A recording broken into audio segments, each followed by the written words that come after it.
What is up, guys? Johnny01 here with another FIFA 17 tutorial. This one's going to be focusing on those overpowered corners and how to stop them. So how to defend those corner kicks in FIFA 17, guys.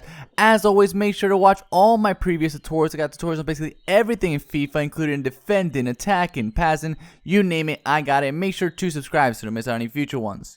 So guys, as I'm sure you all know, corners in this game are extremely overpowered. Look where this guy is taking this shot. Look at the distance he is from goal.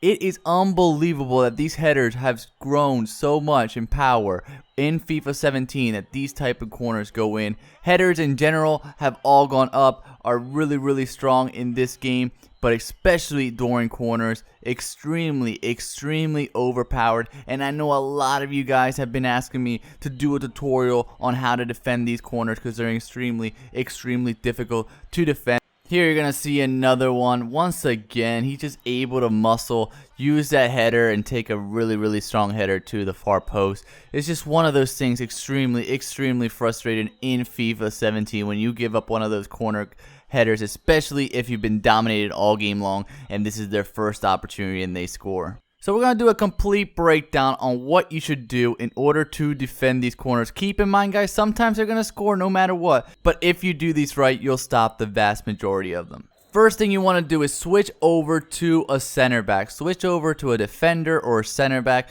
Whoever is pretty strong, got pretty good header stats, physical stats, in order to clear the ball. You want to switch over to him and move him towards the middle, towards that dot where they take the actual penalty. That's where you want to place him before they cross it in. So you got to switch players.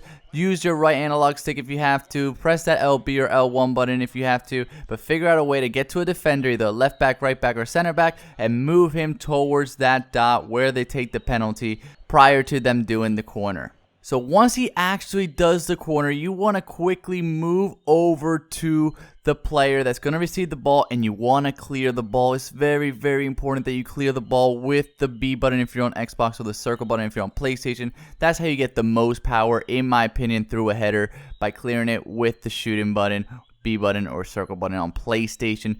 You want to power that up, get a lot of power into it, and clear the ball as far away as you can. So here you're going to see another example. Once again, I take a defender and I move him towards the penalty spot. Make sure I stand there just prior to him taking it. And then once the ball comes, you want to clear the ball. Now, if you're having a little bit of trouble with clearing the ball, you're not really getting a smooth header on it, you're not really being able to put a lot of power into your clearance, try to clear it back towards where the cross was coming from where the corner kick was taken. So in this situation, it is down. So you want to clear the ball, and that way you get more power into it. It goes, and you have much more likely to actually get contact on the ball. So if you're having trouble getting contact or getting power into the clearance, make sure to try to clear it back towards where the cross is coming from. This works for both crosses and for corners.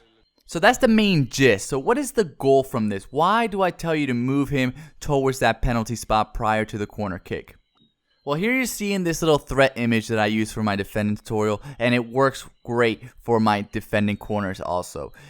In that red zone, that is where the danger zone is. That is where they're going to score the corner more likely than not if they get a clean header from. You want to push them either to the yellow zone or the blue zone, far out. So by moving your player towards the penalty spot, you're in position that any ball that gets near that red zone, you're going to be in position to clear it. You're going to have quick reflexes. It's not going to be completely easy. Sometimes you're not going to be able to get to it, but you want to try to keep practicing, keep getting your reflexes up, and being able to move that defender into anywhere in that red zone where the ball is going to be. And you want to clear the ball away. If you have to, switch players. If you see another player is closer, switch player and clear the ball. You want to allow them to pass the ball in towards that yellow zone or the blue zone. That is no problem. A lot of people are going to see you right there in the middle. They're going to be a little bit scared. They're going to pass it either to a blue zone or a yellow zone. No problem. Here's an example.